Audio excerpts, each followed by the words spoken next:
Microbiome, a world within our body. Did you know we have an entire ecosystem within us?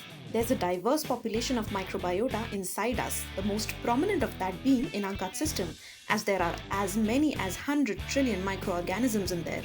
Imagine something of this sort while looking inside your gut. It's jam packed with different species of both good and bad microbes.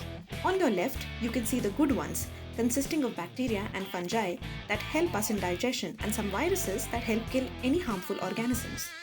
On your right, you can see bad microbes that include pathogenic bacteria, fungi, and viruses, and some parasites that enter through contaminated food and water.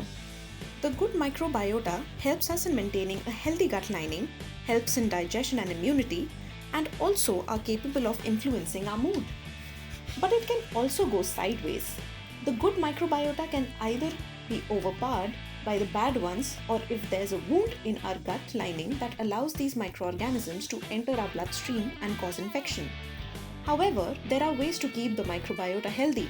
One way is by high fiber diet, and the second way is by consuming live microbiota in the form of either pills or solution, fermented food, or dairy products processed to form yogurt and cheeses. Coming back to our milk metabolism that we have been talking about for the past few posts, the digestion of milk is dependent on the good bacteria strains of the following species. They help in breaking down lactose into lactic acid. However, in the case of lactose intolerance, people suffer from symptoms of stomach ache, bloating, and diarrhea majorly because of these bacteria. The lactose metabolizing bacteria, which are the good bacteria, convert the lactose into lactic acid that gets accumulated and causes the above mentioned symptoms. Note that this is very different from the lactic acid consumed in the form of curd and cheeses, as this lactic acid is further broken down by digestive juices immediately and not allowed to accumulate. So do the good bacteria in lactose intolerant people turn bad? Not at all. They are just doing their job. It's not their fault. So answering the question we have asked you in the previous post, lactose intolerant individuals, when consume milk, they are not able to digest it because of two reasons.